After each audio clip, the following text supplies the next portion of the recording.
Olá, boa tarde a todos. Vamos iniciar, acho que quase todo mundo conseguiu entrar. Então, vamos iniciar para não atrasar muito, tá? Eu sei que vocês têm compromissos.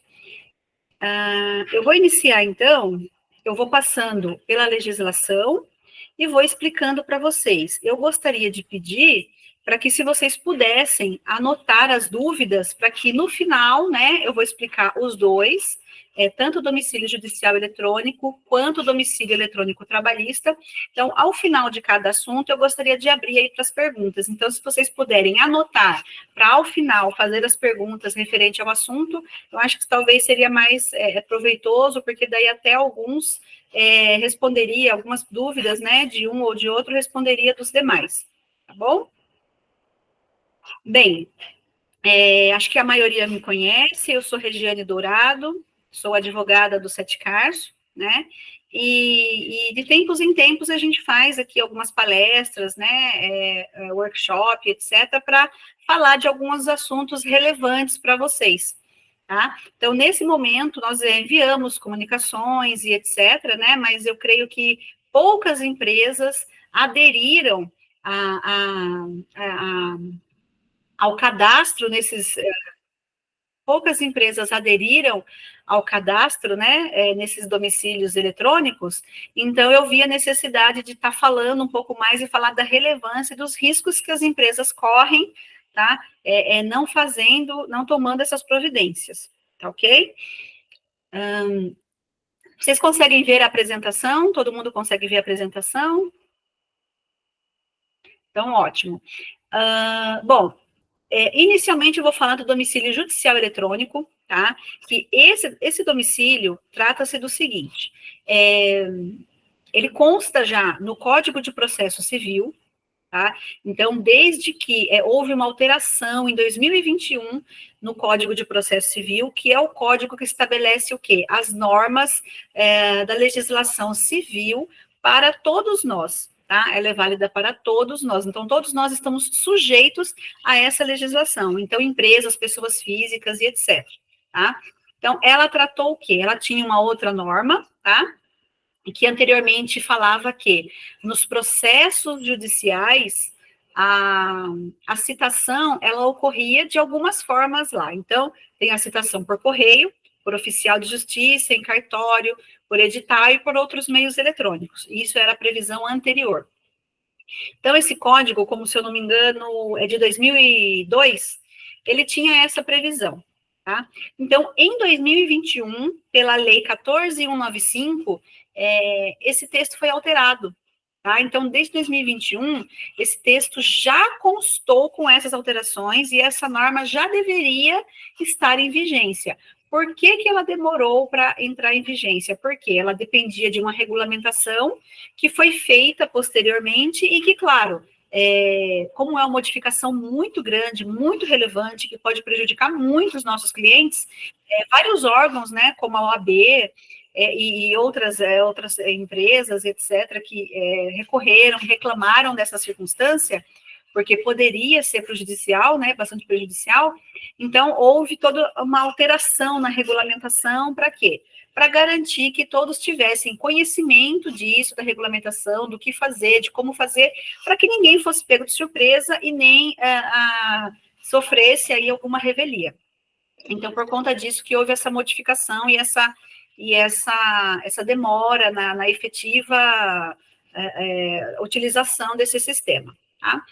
Então, com a alteração em 2021, o texto do artigo 246 do CPC passou a ter o seguinte texto: a citação será feita preferencialmente por meio eletrônico. Ou seja, antes de tentar qualquer outro meio, o meio principal para citar empresas e pessoas físicas e todo mundo, tá? O meio principal vai ser eletrônico. Então, primeiro, o judiciário vai tentar citar eletronicamente. No prazo de 2 dias, né, contados da decisão, que determinar a citação. Por meio do endereço eletrônico, tá? E aqui a questão relevante, porque a citação ser eletrônica, ela já era feita eletronicamente, de certa forma, pelo correio, por quê? Eles têm um sistema interno e eletronicamente os cartórios enviavam, né, essas cartinhas lá, e depois ele seguia pelo correio, efetivamente, para fazer a entrega. O que causava também algumas situações também, porque muita gente não recebia, e até um tempo atrás essas cartas eram sem AR, eram as cartas simples, e muita gente era tido como recebido, mas como não tinha um comprovante, o processo tramitava sem o conhecimento da parte. Então, isso também foi modificado, e agora a citação não vai mais ser feita eletronicamente, mas emitida pelo correio. Ela vai ser enviada no endereço eletrônico, indicado pelo citando, ou seja, as pessoas que estão sendo citadas, no banco de dados do Poder Judiciário, conforme regulamento do Conselho Nacional de Justiça, que é o CNJ. Então, assim, onde vão estar esses endereços? São os endereços que estão no banco de dados do Poder Judiciário. Ah, Regiane, mas eu nunca fiz o meu cadastro lá. Eu vou continuar explicando e aí vocês vão ter conhecimento de como eles vão captar esses endereços eletrônicos para abastecer esse banco de dados do CNJ, tá? Então, olha, o parágrafo 1º desse artigo fala que as empresas públicas e privadas são obrigadas a manter nos sistemas de processo em todos os autos eletrônicos para efeito de recebimento de citações e intimações, as quais serão efetuadas preferencialmente por esse meio. Ou seja, aqui está estabelecendo uma obrigação, tá, para as empresas públicas e privadas. Então, esse artigo, ele traz uma obrigação para toda empresa, seja pública ou privada, que ela é obrigada a manter no cadastro dos sistemas um e-mail atualizado, porque é por ele que ela vai ser citada, intimada e etc. Tá? Isso também, gente, já é uma norma, né? Já é uma norma já velha conhecida nossa de que tanto dos cadastros da Junta Comercial, Receita Federal, estadual, embora agora está muito unificado, né? Você faz uma alteração de uma forma só, num único ato, você já altera em todos os órgãos o seu cadastro. Então, até em virtude dessa unificação, foi facilitando essa questão de você estar mantendo atualizado o seu cadastro. Então, já havia obrigatoriedade da empresa manter nos seus cadastros, né, de junta comercial ou cartório, né, de pessoa jurídica, Receita Federal, Estado e município, o seu endereço atualizado e agora o seu endereço eletrônico também atualizado. Por quê? Porque as empresas são citadas nele. Então, se você tem a sua empresa hoje, atualmente, se você tem a sua empresa no endereço, a citação vai nesse endereço. Se você mudou de endereço, não importa, você vai ser citado nesse endereço. E se você, digamos que você tenha lá uma transportadora, e você saiu de lá e abriu uma oficina mecânica lá, o cartório, o correio vai lá entregar a carta, tem lá o endereço, ele não vai olhar o nome da empresa, até porque muitas vezes a razão social que vai lá é diferente do nome fantasia, que está em placas, etc. Ele não vai se importar com isso, ele vai entregar a carta lá, alguém lá da oficina mecânica vai assinar, vai dizer que sim, que recebeu, não vai saber o que fazer com esse documento, vai largar lá e a empresa vai estar como citada. Tá? Então, atualmente, tem acontecido isso também. Por quê? E depois a empresa vai falar, mas eu não fui citada porque eu mudei esse endereço. Não adianta. Por quê? A obrigação é da empresa. Se você vai mudar de endereço, efetivamente, você tem que alterar nos cadastros. Isso é uma obrigação da empresa.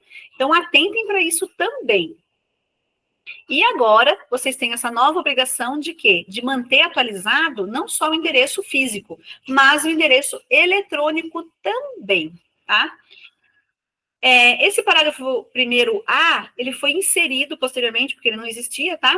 Mas aí fala, complementando, né, o parágrafo 1º, tem esse 1º A.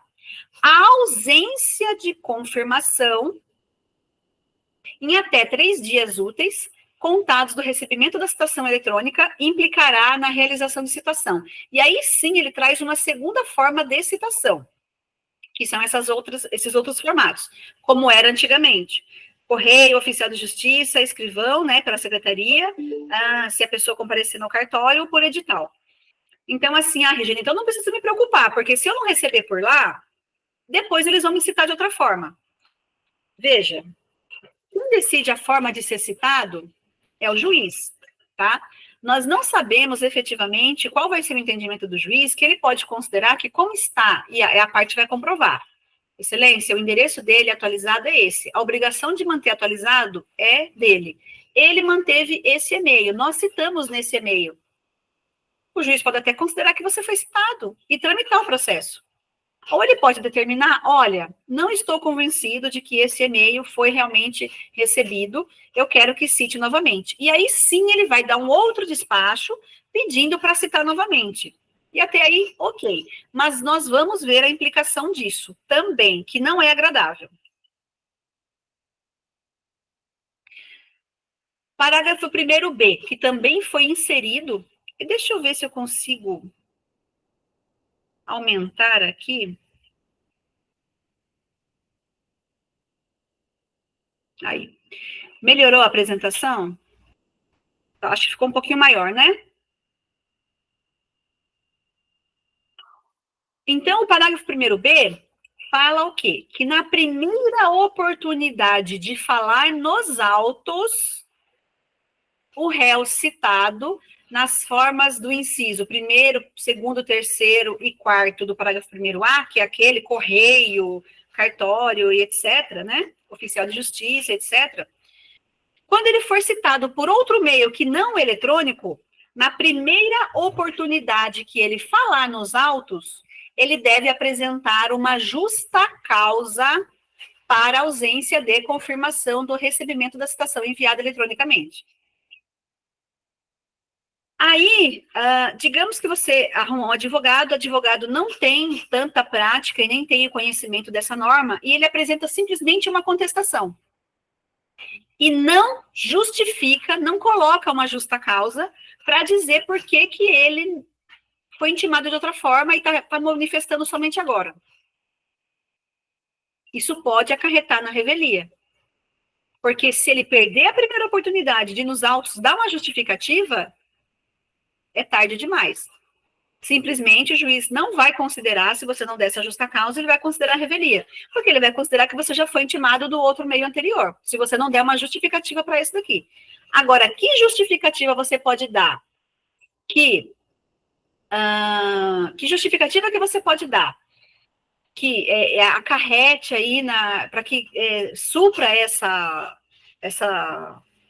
justa causa, aí também vai do entendimento do juiz. Eu não sei o que poderia justificar você não ter recebido no e-mail, porque primeiro é a obrigação da empresa manter esse e-mail atualizado. Aí você vai falar, excelência, eu não mantive atualizado, por isso, ou por aquilo. Eu não sei qual a justificativa que você vai dar. Mas, se você não der essa justificativa também, você pode falar, de repente, olha, estava no meu contador, o e-mail que está lá é da minha contabilidade, o meu contador recebeu e ele não tem autonomia para receber e não enviou a manifestação para mim. Talvez o juiz considere isso uma justa causa, tá? Mas pode ser que não. Então, é o risco que você vai estar correndo de não manter esse cadastro atualizado, tá? Um outro reflexo, né, que pode acarretar nessa situação é o parágrafo 1º C. Considera-se ato atentatório à dignidade da justiça, passível de multa de até 5% do valor da causa, deixar de confirmar no prazo legal, sem uma justa causa, o recebimento da citação recebida por meio eletrônico. Ou seja, além de você não dar essa justificativa, de repente o juiz considerar que você foi citado, você pode estar sujeito aí a uma multa. E essa multa é de 5% do valor da causa. Até 5%, o juiz que vai estabelecer. Pode ser 1%, 2%, 3%, 4%, até 5%. E eu, particularmente, já tive processos que teve valor de causa de R$4.000. Mas eu também já tive processos que tinham um valor de causa de 4 milhões. Tá? Então, assim, ainda que seja 1%, eu imagino que a empresa pode ter um prejuízo razoável se ela ficar sujeita também a essa multa. tá? Então, é mais um reflexo aí negativo, caso a empresa não cumpra essa obrigatoriedade. Parágrafo 2º. O disposto no parágrafo 1º aplica-se à União, Estados, Distrito Federal, municípios e entidades administrativas de administração indireta. Então, assim, para os órgãos públicos também. Na ação de uso capião, e aqui é uma exceção, tá? Só para vocês terem conhecimento, né? Mas na ação de uso capião, os confinantes serão citados pessoalmente, exceto quando tiver por objeto a unidade autônoma de prédio em condomínio, tá? Então, em caso que a citação é dispensada. Então, nesse caso aqui, realmente vai continuar sendo feito pessoalmente. As citações por correio eletrônico serão acompanhadas das orientações para a realização da confirmação do recebimento, ou seja, não basta você entrar lá e ver, você tem que fazer o procedimento para confirmar que você recebeu, tá? Então, atentem para isso também. As microempresas e as empresas de pequeno porte, né, também, somente sujeito ao parágrafo 2º desse artigo quando não possuírem eletrônico cadastrado no Sistema Integrado da Rede Nacional de Simplificação de Registro e Legalização de Empresas, que é o REDSIM, tá? Agora, gente, o REDSIM, ele é utilizado praticamente para todos os atos, tá? De modificação, alteração, abertura e tudo mais. Então, praticamente, todo mundo tem cadastro, tá? Na REDSIM. Então, se você não é microempresa, empresa de pequeno porte, e você não tem isso cadastrado no REDSIM, aí sim você vai ser citado de outra forma. Mas caso você tenha e-mail cadastrado no REDSIM, ele vai ser utilizado para cadastro, né, automático, né, pelo CNJ. Tá? Então, cuidado se, de repente, o e-mail que está lá não é o e-mail preferencial de vocês. Então, vou ficar tranquila, não vou fazer o cadastro lá, porque eu vou ter depois o do REDSIM. Então, não vou fazer o domicílio judicial eletrônico, porque depois ele vai me citar pelo do REDSIM. E, de repente, o do REDSIM não é o seu atualizado, que você verifica todo dia. Parágrafo 6º. Para os fins do parágrafo 5º desse artigo, deverá haver compartilhamento cadastral dos órgãos do Poder Judiciário, incluindo endereço eletrônico constante do sistema integrado do REDSIM, nos termos da legislação aplicável ao sigilo fiscal e ao tratamento de dados pessoais. Isso por quê? Porque por causa do LGPD, né, e por causa do sigilo fiscal, que protege os dados das empresas, esse artigo traz o quê? Uma autorização para que os órgãos públicos, né, federais, estaduais, enfim, possam compartilhar com o judiciário, né, através do CNJ, possam compartilhar esses dados. Então, isso é uma autorização, então, uma coisa que você não vai poder dizer, alegar que compartilhou dado errado, enfim. Por quê? Porque eles estão autorizados a compartilhar esses dados. Aí, esse é o artigo 246, então ele trouxe a lei. A regulamentação veio depois, com a resolução do CNJ 455 de 2022. Então, essa resolução é o que regulamentou o domicílio judicial eletrônico, tá? Então, ele estabeleceu ali no artigo 2º os conceitos, né, do que é o meio eletrônico, o que é transmissão eletrônica, o endereço eletrônico, o URL, gov.br, que não é tão relevante para nós, tá? Então, eu estou pulando, vou passar, para não ficar também tão extenso, somente para as partes que são relevantes para nós. No inciso 3º, consta aqui, endereço eletrônico. É toda forma de identificação individualizada para recebimento e envio de comunicação e mensagem digital, tal como correio eletrônico, que é o e-mail, aplicativos de mensagens, perfis em redes sociais e o domicílio judicial eletrônico. E aí eu quero que vocês prestem muita atenção. Vejam que ele traz como endereço eletrônico, que a legislação fala que ele vai receber, a empresa vai receber pelo endereço eletrônico, as citações e intimações. Mas você vê aqui que ele traz o conceito de endereço eletrônico, qualquer forma de recebimento de mensagem de forma digital. Então, claro, o e-mail, né, o correio eletrônico, o e-mail é e é o principal, que eles estão mandando você cadastrar ali no DJE. Mas ele também traz que também serve aplicativos de mensagem. Então, nada impede que, de repente, eles comecem ali a utilizar outras formas, tá? Mandar você cadastrar um celular para usar o WhatsApp, Telegram, né? Enfim, outros aplicativos aí de mensagem. perfis em redes sociais, como Instagram, Facebook, etc. Tá? De repente, daqui a pouco, alguém vai te intimar por esses sistemas eletrônicos e vai apresentar para o juiz, excelência, eu citei ele por esse e-mail. E você pode ter um problema, tá?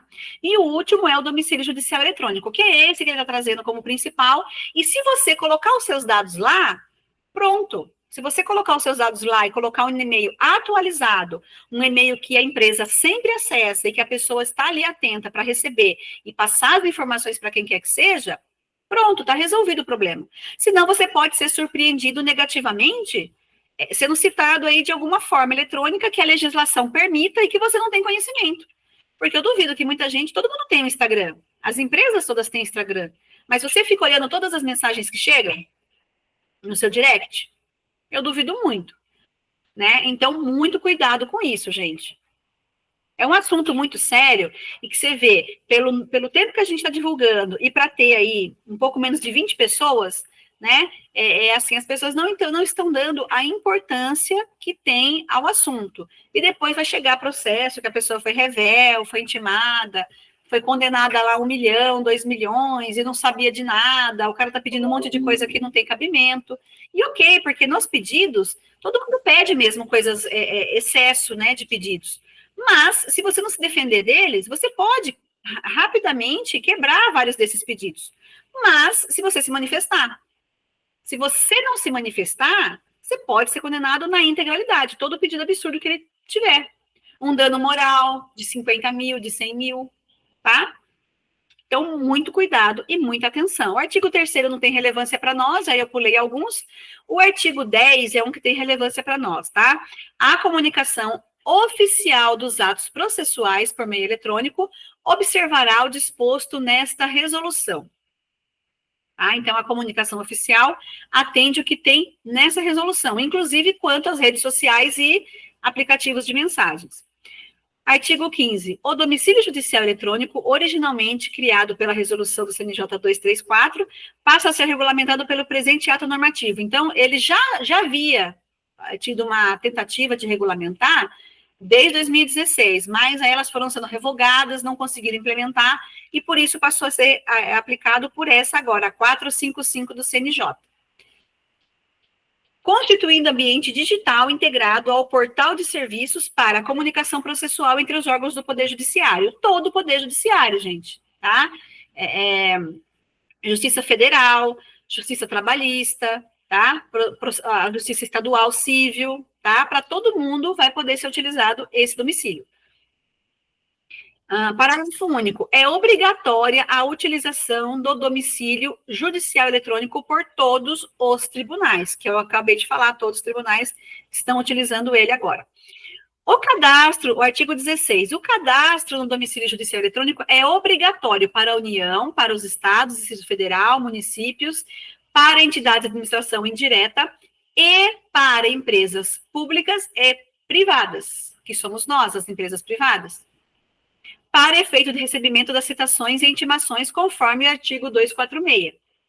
Tá? Então, vejam que está reforçando aqui que é obrigatório o cadastro. Então, esse cadastro é obrigatório. Então, se você fizer, você vai ter a oportunidade de colocar os dados atualizados e corretos, que vai permitir que você tenha acesso às informações. Se você se recusar, eles vão fazer isso compulsoriamente, tá? Parágrafo 1º. Para os fins deste artigo, haverá compartilhamento do banco de dados cadastrais entre o governo e o Poder Judiciário. As pessoas físicas, e aí eu quero até já aproveitar e passar para vocês, porque isso não vai somente se aplicar a pessoas jurídicas, tá?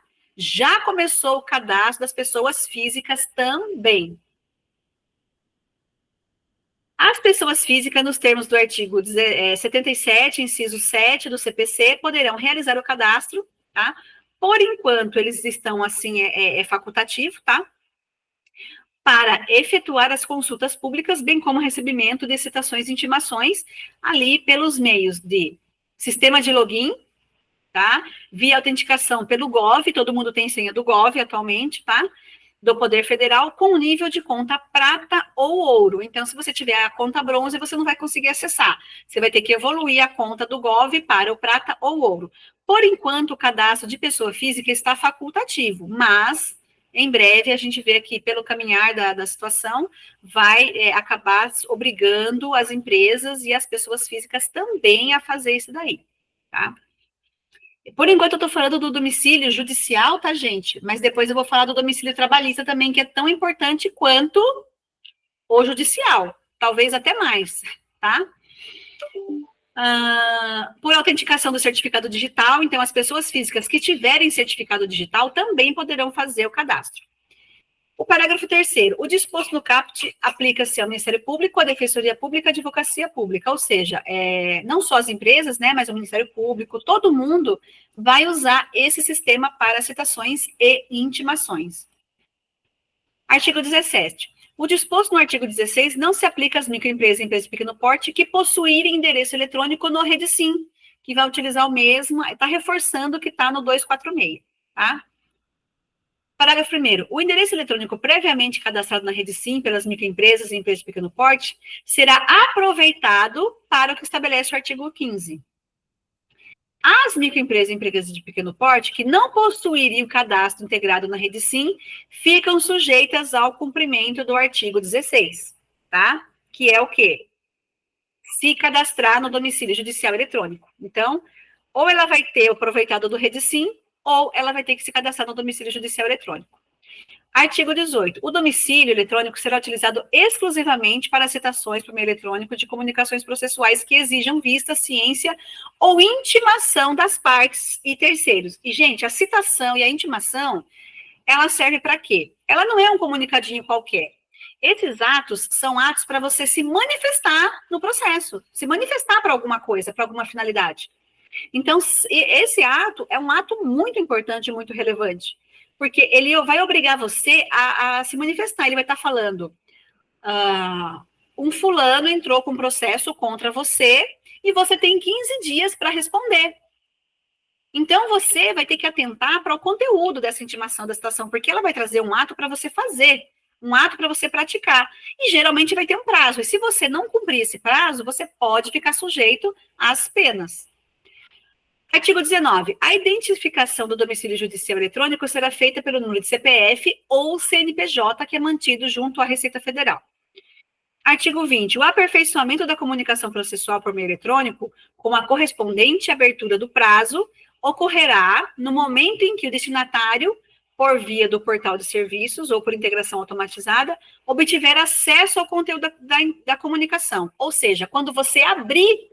Então, se você abrir só o sistema, mas não acessar a mensagem, você não vai começar a contar o prazo, é como se você não tivesse recebido ainda, tá? Então, só depois que você abrir e fizer o procedimento que está falando lá dentro, de confirmação do recebimento, é que vai começar a correr o seu prazo.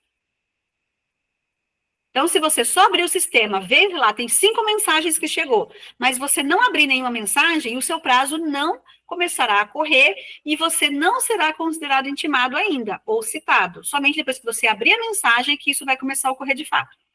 Artigo 1º. Quando a consulta ocorrer no dia não útil, digamos que você abre no domingo, tá? Ele somente vai começar a correr no próximo dia útil. Parágrafo 2º. Efetuando o acesso de que trata o parágrafo 1º, o sistema registrará o fato, que é o que eu disse. Você, quando abrir ele vai automaticamente registrar que você abriu.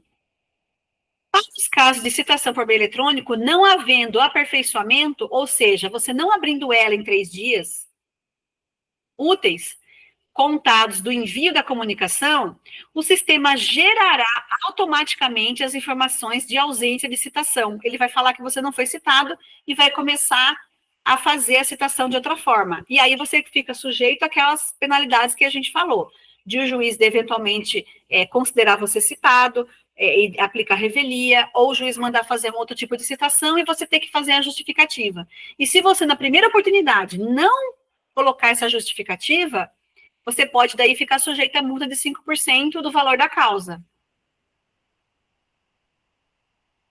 Terceiro A. No caso de pessoa jurídica de direito público, não havendo a consulta no prazo em até 10 dias corridos, contados do envio, né, da informação, o ente será considerado automaticamente citado na data do término do prazo. Ou seja, os órgãos públicos não terão esse outro tipo de citação, eles já vão ser considerados intimados. Mas aí também não é problema nosso, porque é referente, né, à União. De repente pode até complicar algum tipo de ausência de manifestação por causa de não ter aplicado isso. Mas, sem dúvida, que esses órgãos públicos vão tomar as providências para serem, claro, certamente vai ter um setor específico para distribuir essas notificações, essas intimações, para que não haja perda de nenhum prazo. Terceiro B, no caso de consulta à citação eletrônica dentro do prazo previsto no parágrafos 3º e 3º A, o prazo de resposta começa a correr no 5º dia útil após a confirmação. Então, você tem 3 dias ali para verificar a citação. Você verificou nesses 3 dias, ele começa a citar, começa a contar o seu prazo depois de 5 dias, depois do 5º dia útil, tá? Artigo 21. O tribunal será responsável pelas informações, comunicações e prazo. É evidente que o tribunal, cada tribunal, né, que tem o seu processo, ele vai cuidar dessa parte, ele vai enviar as informações, ele vai controlar se você abriu ou não e começou a correr o prazo, e se você não foi citado, ele vai também tomar as providências para dizer que você não foi citado. Os prazos, gente, os prazos para isso já acabou, tá? Isso aí a gente está notificando, tem quase um ano que a gente está enviando circulares para as transportadoras, para as empresas, informando que havia o prazo tal para você se cadastrar, o prazo tal, e o que acontece? Esses prazos já acabaram, tá? Acabaram agora em setembro. Mas, como a gente viu que muitas empresas não estão dando a importância para uma coisa tão relevante, a gente resolveu fazer. Mas, assim, só para conhecimento de vocês, as instituições financeiras fizeram até agosto do ano passado, as empresas ali privadas começaram em março agora e tiveram até maio para fazer essas inscrições. As empresas do Rio Grande do Sul, acredito que houve algum problema que eu não acompanhei, porque não é o nosso estado, mas eles tiveram aí uma prorrogação até 30/9 para fazer esse cadastro. As instituições públicas, né, pessoas jurídicas de direito público, estão ainda se cadastrando e terão até dezembro para fazer isso. As microempresas e empresas de pequeno porte tiveram até 30/9 para fazer isso daí. E as pessoas físicas estão, porque, como eu falei, é facultativo por enquanto, a partir de 1/10 já podem fazer o seu cadastro, tá? Mas não tem final ainda definido, e a gente, por enquanto, é facultativo. Possivelmente, a gente pode ter depois uma outra resolução falando que a partir de tal data vai ser obrigatório, porque o CPC já traz como obrigatório, tá? Só que o CNJ não regulamentou, então, por enquanto, está facultativo para pessoas físicas. Também não dá para fazer tudo de uma vez, pode causar aí um trabalho muito grande, uma situação muito complicada, de estar citando as pessoas, né, aleatoriamente aí. Mas certamente em breve haverá alguma modificação. O acesso ao DJE. O acesso ao DJE ocorre nesse endereço eletrônico, tá? Você acessa esse endereço.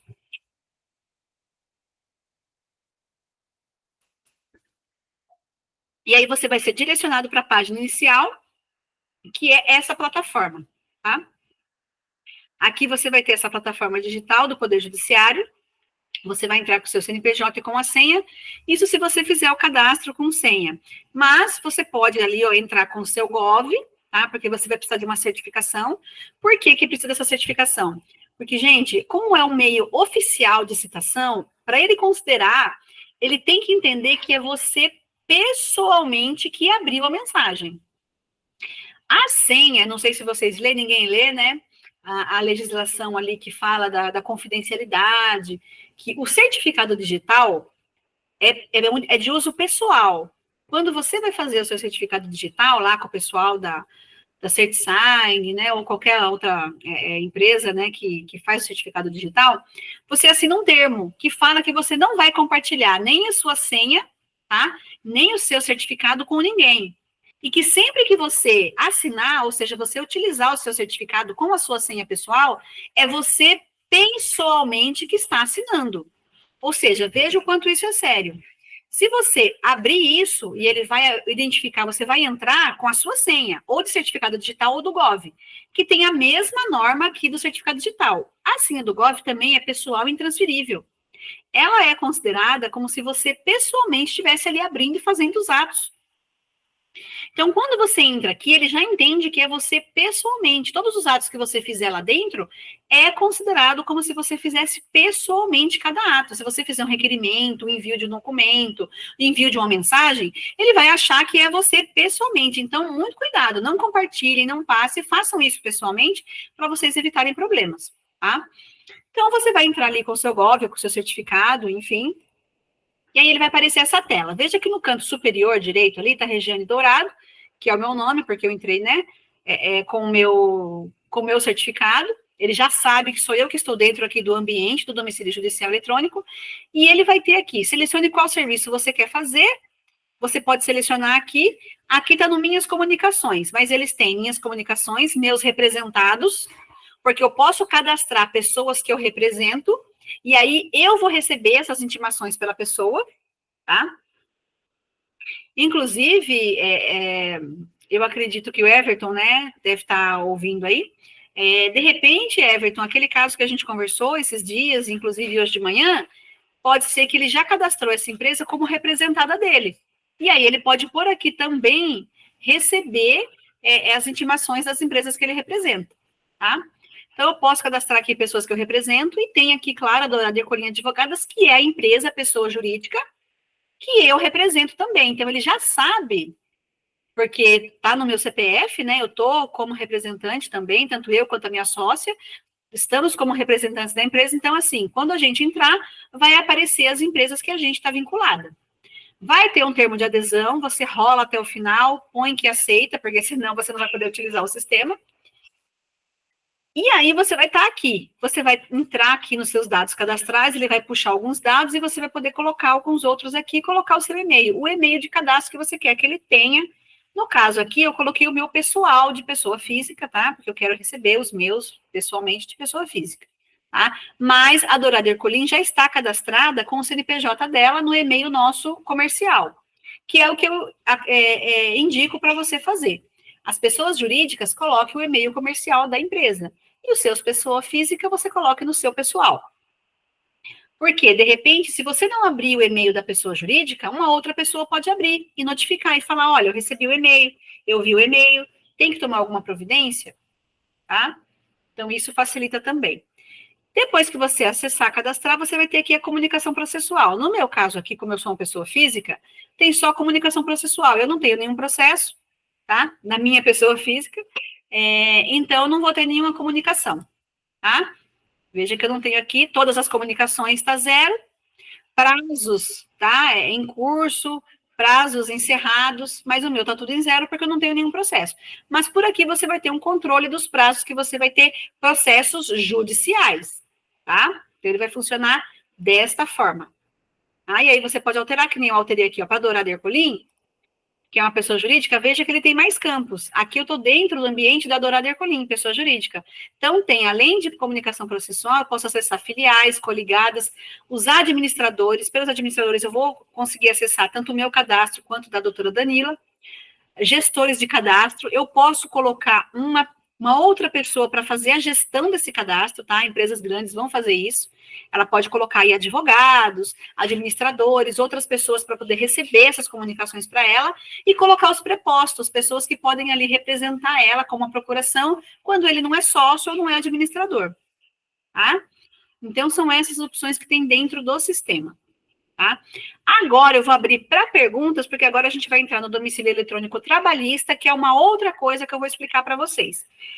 Então, quem quiser pode levantar a mão ou abrir o microfone e fazer alguma pergunta que entender necessária aí, que ficou alguma dúvida.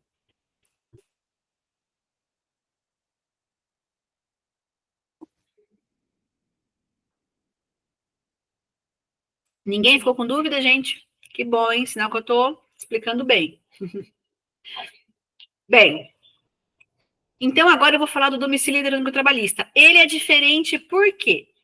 O domicílio judicial, que a gente falou agora, ele trata o quê?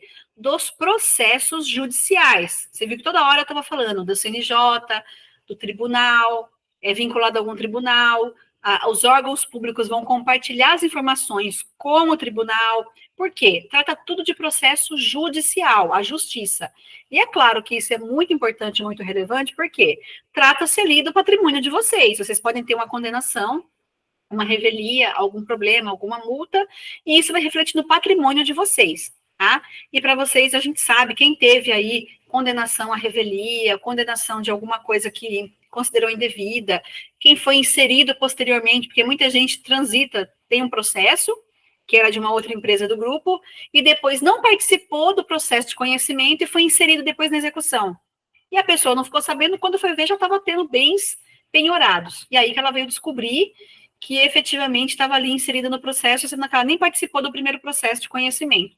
Então, muita coisa pode ocorrer, gente. Então, eu aconselho que vocês, veementemente, aconselho a vocês que cadastrem os e-mails adequadamente atualizados, tá? E caso vocês mudem de e-mail, vão lá e alterem isso também, tá? Mas esse aqui é o domicílio eletrônico trabalhista. Ele não está no CPC, ele está na CLT, tá? É um artigo, foi inserido também recentemente, é o artigo 628-A da CLT, que consta que fica instituído o domicílio eletrônico trabalhista, que está sendo regulamentado pelo Ministério do Trabalho e Previdência, e que ele é destinado a quê? Cientificar o empregador de quaisquer atos administrativos, ações fiscais, intimações e avisos em geral. Também é utilizado o domicílio eletrônico trabalhista para receber por parte do empregador documentação exigida, né, documentação eletrônica, né, exigida no curso das ações fiscais ou apresentação de defesas e recursos no âmbito dos processos administrativos. Ou seja, isso aqui, gente, é para vocês estarem vinculados ao Ministério do Trabalho, tá? E todos os órgãos ali decorrentes dele, para quê? Para ações fiscais, tá? Eles precisam notificar vocês, de repente houve uma denúncia no seu trabalho, você foi chamado pelo sindicato para algum ato, e geralmente, assim, se você for cientificado de algum procedimento administrativo, e geralmente, né, são fiscalizações, você vai ser intimado por este portal, tá? Não é o judicial. O judicial é somente para processos judiciais. Esse aqui são para processos administrativos, tá? Então, se houver algum procedimento administrativo contra a empresa, você tem que ter o cadastro aqui, senão você não vai ser cientificado. Opa. Isso. Aqui. Parágrafo 1º. As comunicações eletrônicas realizadas pelo domicílio eletrônico trabalhista dispensam a publicação no Diário Oficial, ou seja, não vai mais haver publicação em Diário Oficial. E também não vai mais haver envio via postal. Então, não vai mais existir. Todas as notificações serão enviadas agora por meio eletrônico. Parágrafo 2º. A ciência por meio eletrônico de comunicação eletrônica será dada, né, com a utilização do certificado digital ou com código de acesso, que possuirá os requisitos de validade, que é aqueles que eu ensinei para vocês, ou pelo GOV ou por certificado digital. Ambos possuem os requisitos de validade, porque ele tem pela norma dele, né, que você assina quando você recebe ele, você confirma que você vai usar ele pessoalmente e que não vai transferir ele para uso por nenhum terceiro. Então, quando você entra com essa senha, com esse código, né, do seu GOV, ou no certificado digital, ele já entende que é você pessoalmente. E isso garante a validade da citação. A regulamentação desse artigo 628, ele veio pelo decreto 10.854/2021, com alterações do decreto 11.905/2024, ou seja, é bem recente, mas ele já está em vigor, tá? Ele tem vários artigos, né, mas eu não vou colocar todos para não ficar aqui exaustivo e não tem relevância para nós, eu vou colocar só os artigos aqui que têm relevância para nós. O artigo 11, o domicílio eletrônico trabalhista, o DET, instituído pela 628-A, da consolidação da Lei do Trabalho, aprovada pelo decreto 5.552 de 43, que esse é a CLT, tá? É destinado a cientificar o empregador de quaisquer atos administrativos, ações fiscais, intimações e avisos em geral. Então, qualquer intimação que você tiver administrativa vai ser enviada por aqui. 2, receber a documentação eletrônica. Então, claro, como eu falei, tanto eles vão te intimar por esse meio, e ele vai ter o processo administrativo, né, no sistema, e você vai poder enviar a defesa também pelo sistema. Então, assim, acabou aquela coisa de você ter que imprimir tudo, gerar tudo, salvar em pendrive e levar lá para fiscalização. Tudo isso agora vai ser enviado via sistema também. Então, os documentos, as citações, intimações serão feitas eletronicamente por esse sistema, e a empresa também vai enviar esses documentos todos também via eletronicamente. Parágrafo 1º. O DET é aplicado a todos aqueles sujeitos à inspeção do trabalho, que tenham ou não empregados.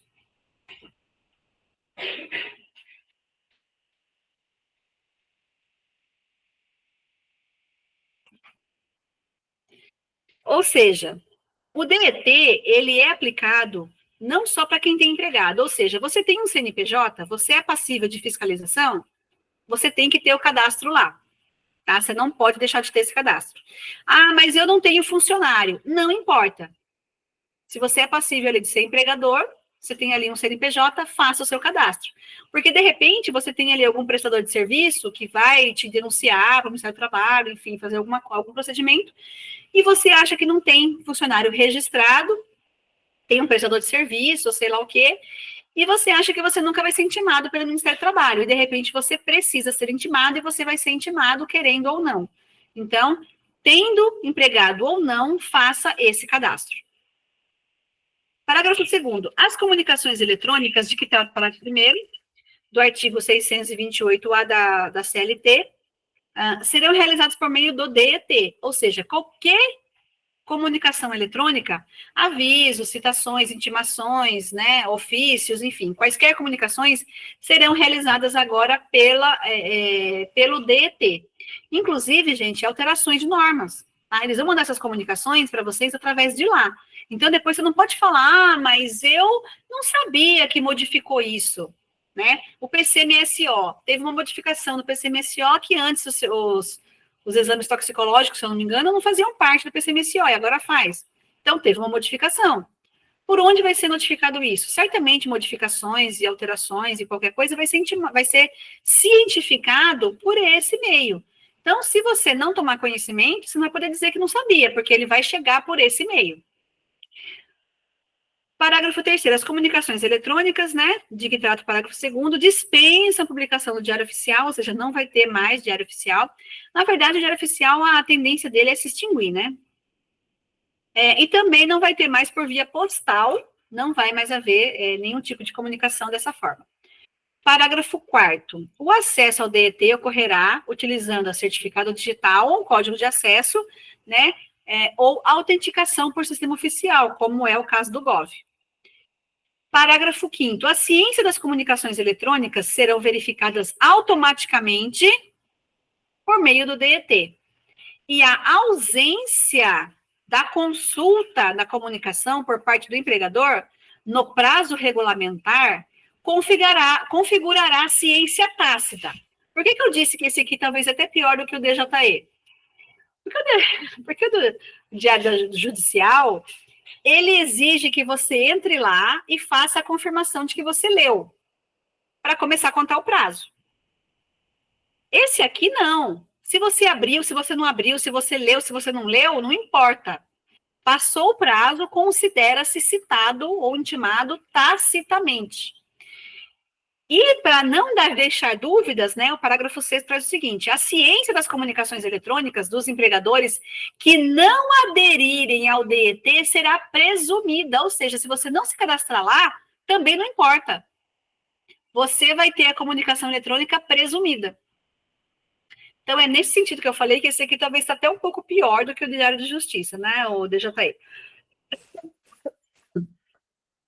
Então, por isso que eu falei que é bem preocupante essa questão. O artigo 13 são princípios do DET. A presunção da boa-fé, então, é um princípio que vai reger ali o DET, então, por causa disso, é considerado que você entrou, que você está ali, se cadastrou e que você está automaticamente citado, estando citado ou não, né? E essa boa-fé tanto é das empresas, quanto por lado da Ministério do Trabalho, que vai estar intimando ou citando vocês. Inclusive com relação à documentação enviada de vocês para eles, tá? Um outro princípio que rege é a racionalização e simplificação, tá, do cumprimento das obrigações trabalhistas, que, claro, hoje a gente tem uma situação, assim, muito complicada de uma série de obrigações, né, trabalhistas, tributárias e outras, né, e previdenciárias ou não, inclusive nas fiscalizações, é um montante de documentos muito grande, né, cópias demais, então é uma coisa muito complexa. Então, o intuito dele também é simplificar. Nesse sentido, eu acredito que sim, vai simplificar, vai ajudar muito, né, as empresas, vai eliminar as formalidades e as exigências, né, desnecessárias e superpostas, então, assim, vai facilitar tudo isso, são muitas formalidades que são exigidas, às vezes com arquivo, às vezes cópia autenticada, que a gente nem utiliza mais, enfim, então, vai facilitar nessa parte também.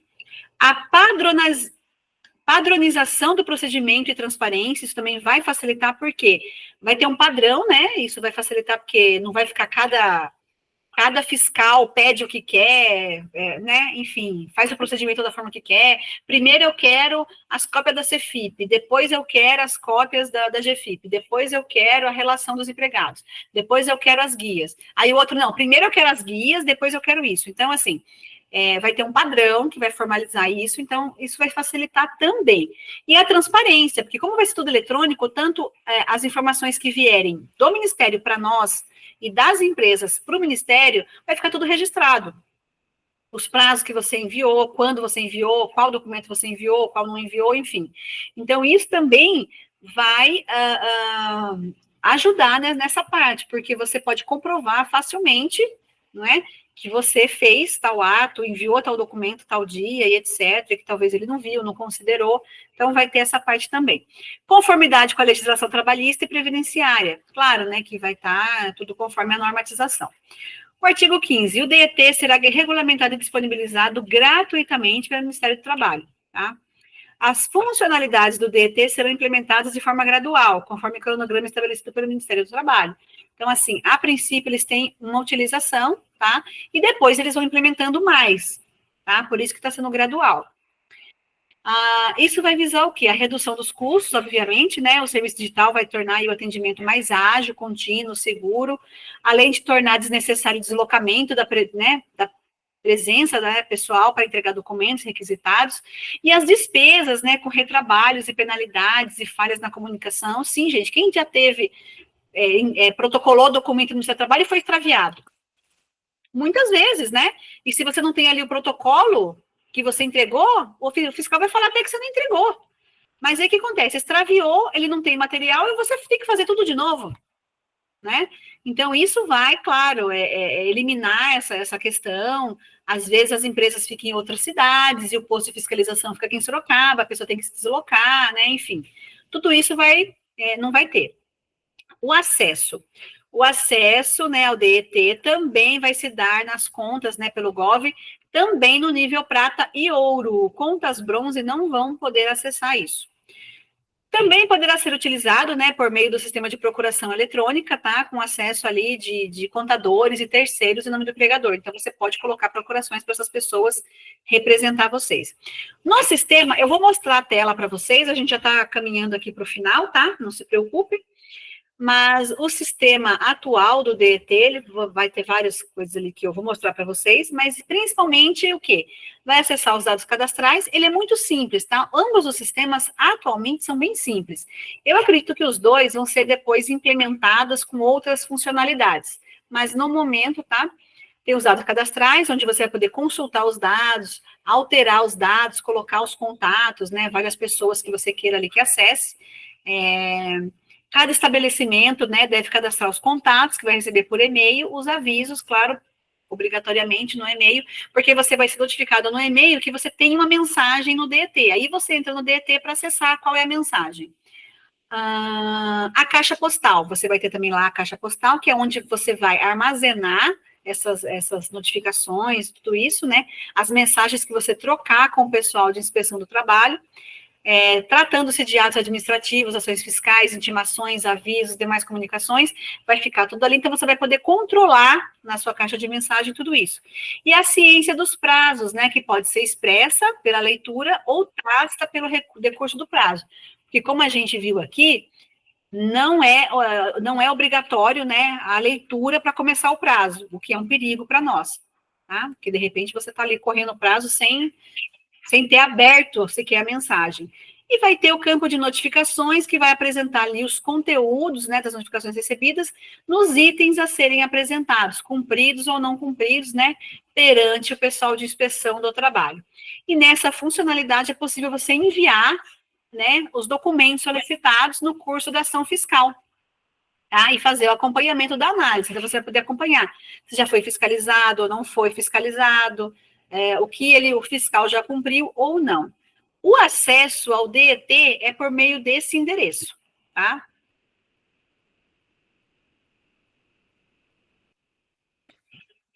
Quem quiser, quem não tiver isso posteriormente, pode enviar e-mail para a gente, depois eu vou colocar os e-mails, e pode nos pedir que a gente envia, tanto do DJE quanto do DET. O acesso da página do DET é essa página que vai aparecer para vocês. E aí você vai poder entrar, você vai colocar aqui primeiro que você vai entrar com o Gov, tá? Depois, na próxima página, vai ter a senha do Gov ou o certificado digital. No meu caso, eu entrei com o certificado digital, porque eu já tenho na minha máquina facilmente.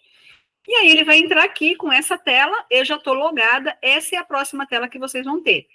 Dados cadastrais, como eu expliquei, aqui você vai poder colocar os seus dados, confirmar os dados, alterar esses dados, cadastrar procuradores, colocar pessoas, né, que pode representar você ou não, receber essas informações ou não. Vai ter a caixa postal, que é onde vão chegar as mensagens, tá? As mensagens aqui vai chegar de comunicações e etc., de prazos e tudo mais. As notificações é o sistema onde você vai poder, dentro de um processo administrativo, enviar documentos, tá? Então, aqui é onde você vai enviar os documentos para fiscalização. O ELT é como se fosse um antigo livro de inspeção fiscal, tá? Aqui vão ser anotadas as fiscalizações realizadas, as inspeções fiscais trabalhistas vão ser anotadas aqui, como aquele livro antigo, né, que tinha. E as procurações, por aqui você vai colocar os procuradores que vão poder representar as empresas, tá?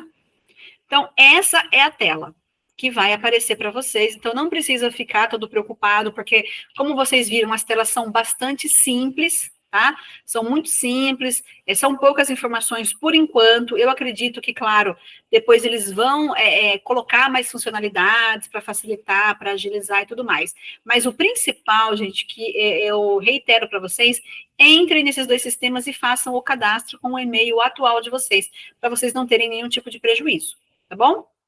Então, queria agradecer. Antes de tudo, né, claro, eu não sei se o pessoal tem alguma dúvida com relação a isso. Basicamente, é quase que a mesma coisa, né? Muda só o sistema, porque são dois sistemas distintos. Então, se você se cadastrou em um, você não está no outro, tá? Então, assim, tenha sempre em mente que você tem que cadastrar nos dois, porque um é judicial e o outro é administrativo. Então, tem que cadastrar nos dois. Estando em um, você não está no outro. Tem alguém que levantou a mão aqui. Rafael, pode abrir seu áudio, Rafael, e falar? Oi, tudo bem, doutora? Só uma pergunta, tá? Sim. O sistema agora vai ser, como vocês estão colocando, vai ser todo informatizado, então a gente vai ser citado por lá, beleza. Então vamos supor assim, nesse caso do trabalhista, eu tenho lá uma citação que foi feita de um auto de infração. Beleza, até aí tranquilo, fui lá, abri, vi o que o fiscal pediu e tal. Só que muita coisa que o fiscal pede já está no e-social. A gente não. Hoje em dia eu estou apresentando, às vezes, uma defesa falando assim: olha, qualquer informação está lá no e-social e tudo mais. Não vai ter Você acha que no futuro pode ser que tenha se fosse uma interligação entre esses dois sistemas? Eu acredito, por que sim. O fiscal já não olha lá antes de ele não olha. Ele não olha. Então. Eu entendo, mas ele não olha. Ele quer que você gere tudo em PDF, imprima tudo e gere tudo em PDF ou em arquivos, né? E remeta para ele, porque ele não vai realmente ficar olhando, tá? E geralmente também o que acontece, muitas vezes, isso chega para eles, porque chega através de um sistema também, né? Por causa de inconsistências, informações que foram feitas erradas, ou alguma retificação, às vezes você faz uma informação, retifica algum dado, e aí tem alguma inconsistência, e aí ele quer ver dados complementares para ver se você está mentindo ou não. Tá? Mas infelizmente você vai ter que enviar. E aí você vai por lá, você vai enviar a sua defesa. Você pode até enviar na sua defesa, que consta tudo lá no e-social. Mas não, eu não sei também qual o âmbito de acesso que eles têm, né? Que o fiscal ali, que o auditor fiscal tem para acessar tudo isso. Não sei se é limitado, enfim. Na verdade, nunca perguntei isso para ele. Mas geralmente eles pedem as mesmas coisas, e a gente tem que ficar fazendo tudo enviando. Exato. Não, tá bom, muito obrigado, viu? Imagina. Ó, tem perguntas aqui, eu vou responder.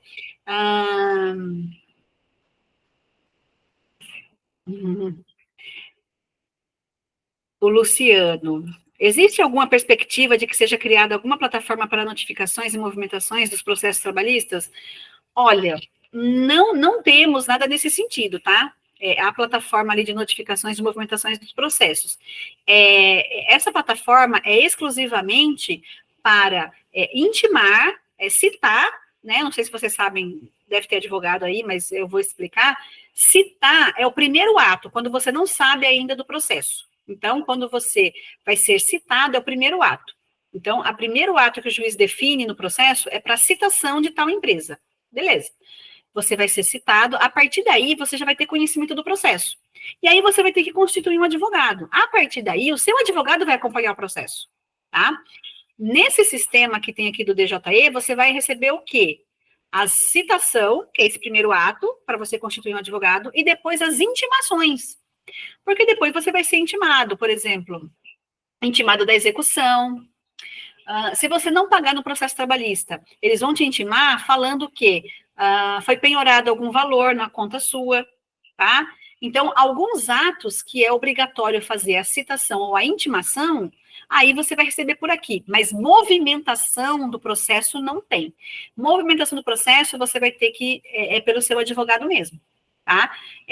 Com a gente aqui, a gente geralmente pede, né, empresas assessoradas nossas, etc., eles pedem esporadicamente, né, a cada 2, 3 meses, como está o processo, tá? Aí a gente manda para eles como está todos os processos, em que pé que está, o que aconteceu, o que não aconteceu, porque assim, a tramitação é muito lenta, tá? É bem lenta ainda dos processos, então não modifica muita coisa. Tem até muita movimentação, mas é movimentação processual, movimentação que não é relevante para vocês, empresa. Por exemplo, um processo foi para conclusão. Tá lá, concluso. O que quer dizer isso? Todo mundo pergunta. Regiane, foi para a conclusão. O que quer dizer isso? Foi para a mesa do juiz despachar, só isso. Não é um ato que seja relevante para vocês, empresa. Para nós é um ato processual. Olha, teve audiência, prazo de 5 dias para razões finais. É um prazo que não é relevante para vocês ter conhecimento. Para nós, sim, porque daqui 5 dias a gente tem que apresentar uma manifestação dentro do processo. Tá? Mas para vocês não é relevante. Então, muita movimentação processual, porque o processo movimenta bastante. Ele vai para um lugar, vai para o fiscal, vai para um perito, volta do perito, o perito manifesta não sei o quê, quer dizer, é muita movimentação. Então, isso nem sempre é relevante para vocês, mas as intimações e as citações são relevantes e vai por esse meio. Por enquanto, não tem previsão, tá? Uma pergunta aqui do Fernando. Empresa pode ter como representado várias pessoas, contador, advogado, mas sim, tá? Lá dentro tem a opção de você colocar mais pessoas para poder receber, tá? Aí eu não entrei especificamente, não cadastrei várias pessoas, mas eu vi que tem como cadastrar 2, então deve ter como cadastrar 3 ou mais, tá bom? Inclusive não vinculadas. Basta você colocar o e-mail, tá? Você pode inclusive entrar lá e colocar, ao invés de colocar o seu e-mail, colocar o do seu advogado. Ao invés de colocar o do seu contador. Tá? E uma coisa importante, gente, é que assim, acabou esses prazos que eu mencionei aqui para vocês, o que vai acontecer? Tanto a justiça, né, tanto o judiciário quanto o Ministério do Trabalho, eles vão automaticamente colocar os e-mails que estão lá no seu cadastro, do cartão do CNPJ. É por isso que eu disse que é importante lá no início que você mantenha, tá, o seu cadastro atual, na junta comercial, Receita, Estado, etc. Porque é de lá que eles vão puxar. Então, se você não obedeceu aqueles prazos, automaticamente eles vão cadastrar o que está lá. Então, se está lá o do seu contador, de repente você até mudou de contador. Está lá um e-mail do seu contador antigo. E aí você não alterou, e está lá o e-mail. Você alterou o endereço até, mas você não vai mais receber pelo endereço, está lá o do seu contador. E aí você vai ser citado lá pelo e-mail do seu contador, que seu contador vai receber o e-mail falando da empresa, ele vai falar, essa empresa nem é mais minha. Ele não vai te informar que recebeu. Tá? Então, é por isso que é importante você manter atualizado lá, porque se você não obedecer os prazos, eles já cadastraram, tá? Porque acabou o prazo em setembro, tá? Vocês viram lá que para as empresas normais, em maio acabou, para o Mato Grosso, né, ficou até setembro, para as microempresas e pequeno porte acabou também agora em setembro, então agora eles já estão cadastrando pelo que está no sistema da Receita Federal, no cartão do CNPJ. Então, quem não alterou, realmente já está cadastrado lá, tá? Aqui eu coloquei para vocês, tá? Eu queria agradecer, claro, a presença de todos, e tem aqui os nossos contatos, tá? Quem é referente, quem é assessorado ali pelo Sete Carso, tá? Pode enviar um e-mail aqui para assessoriajurídica@setecarso.com.br. Quem não é da assessoria pode nos contatar no escritório, tá? Eu sou sócia da Dourado Ercolim Advogadas, e tem aqui, fique à vontade, Paulo. Então, tem aqui o e-mail nosso particular, advogadas@douradoercolim.com.br. Pode nos mandar e-mail também para tirar alguma dúvida eventual ou para alguma outra informação. Ou, se quiser, os links de acesso. Bom, aí nós temos aqui os nossos contatos todos, os Sete Carsos, temos o site, que a gente tem lá as circulares, tá? Nós estamos há cerca de um ano informando sobre essas situações e outras também, tá? Que a gente vem informando. Temos o nosso, aí do escritório, tá? Nosso site, douradoercolim.com.br, o nosso Insta, Dourado Ercolim, nosso Facebook. Essa palestra, se eu conseguir gravar tudo direitinho, eu vou colocar, disponibilizar ela no nosso canal do YouTube, tá? Para vocês. E temos, né, qualquer coisa, vocês podem nos contatar por esses formatos, tá bom? Alguém tem mais alguma dúvida, mais alguma coisa? Quer fazer alguma colocação? Bom, então, ok, muito obrigada pela presença de todos, tá? E eu vou finalizar aqui, então, a apresentação, tá bom? Muito obrigada a todos. Obrigada, Fernando.